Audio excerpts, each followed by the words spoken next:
बिस्मिल्लाहिर्रहमानिर्रहीम अस्सलाम वालेकुम, वेलकम टू माय चैनल। तो दोस्तों, आज मैं आपके साथ बहुत ही मज़ेदार और आसानी से बन जाने वाला अफ़गानी आमलेट की रेसिपी शेयर करूंगा। बहुत ही कम मसालों से बनता है, बहुत ही जल्दी बन जाता है। अगर आपके पास 2 आलू और 1 प्याज हो तो बहुत ही मज़ेदार ऑमलेट है, इसे बना लेंगे। तो चलिए इसको बनाना शुरू करते हैं। तो यहाँ पर सबसे पहले 2 टेबलस्पून ऑयल का ऐड कर लेंगे। इसमें एक बड़े साइज का प्याज उसको बारीक चॉप कर लेंगे, वो ऐड कर देंगे। तो इस रेसिपी में बहुत ही कम मसालों का इस्तेमाल होता है, इसलिए इसको बच्चे भी बहुत पसंद करेंगे। तो यहाँ पे इस प्याज को हम तकरीबन 2 मिनट तक फ्राई कर लेंगे ताकि ये अच्छा सा सॉफ्ट हो जाए। तो इसके अलावा अगर आपके पास वक्त कम हो तो आप इस रेसिपी को बहुत ही झटपट, बहुत ही आसानी से बना सकते हैं। यहाँ पे मैंने 2 मीडियम साइज के आलू ले लिए, उसको भी बारीक चॉप कर लिया है, वो ऐड कर देंगे। आलू को यहाँ पे हम 2 से 3 मिनट तक प्याज के साथ फ्राई करेंगे। आलू को यहाँ पे अभी मैंने टेंडर नहीं करना, सिर्फ प्याज के साथ फ्राई कर लेंगे। तो यहाँ पर 2 टमाटर लिया, उनको भी बारीक काट के इस तरह चॉप कर ले, वो ऐड कर देंगे।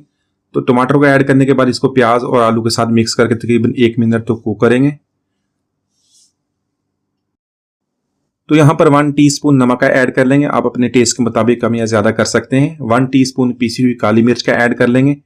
तो सिर्फ ये 2 चीजें ऐड करेंगे, इसके अलावा लाल मिर्च को इसके अंदर हम ऐड नहीं करेंगे। लेकिन इसके बावजूद जो हमारा ऑमलेट है बहुत मजेदार बनेगा, इसको एक दफा जरूर ट्राई कीजिएगा। यहाँ पे इसको अच्छी तरह मिक्स कर लेंगे और 1 मिनट तक मजीद इसको कुक कर लेंगे।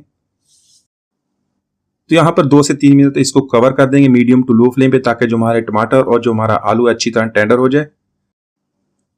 तो यहाँ पर आलू और टमाटर हमारे टेंडर हो गए। यहाँ पे अंडे ऐड करेंगे। इस रेसिपी के लिए मैंने 4 अंडे ले लिए। इसी तरह आप 4 अंडे चारों तरफ ऐड कर दें।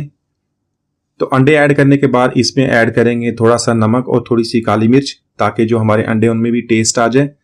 इसके अलावा मैंने यहाँ पे पेपरिका यूज की, ये ऑप्शनल है, आप इसको स्किप भी कर सकते हैं। तो इसके अलावा सब्ज मिर्च ऐड करेंगे और बारीक कटा हुआ सब्ज धनिया ऐड कर देंगे और इसको कवर करेंगे तकरीबन 2 मिनट तक, ताकि हमारे जो अंडे वो भी अच्छी तरह कुक हो जाएं। यहाँ पे अंडों को आप हाफ टर्न या फुल टर्न कर सकते हैं, ये आपकी मर्जी है। तो माशाल्लाह हमारा बहुत ही मज़ेदार अफ़गानी आमलेट हमने बहुत ही आसानी से बना लिया है। बहुत ही कम मसालों के साथ बनने वाला ये ऑमलेट बहुत मज़ेदार बनता है। इसको एक दफ़ा ज़रूर ट्राई कीजिएगा। उम्मीद आज की रेसिपी आपको पसंद आएगी। मिलते हैं अगली वीडियो तक, इजाज़त दीजिए। अल्लाह हाफिज़।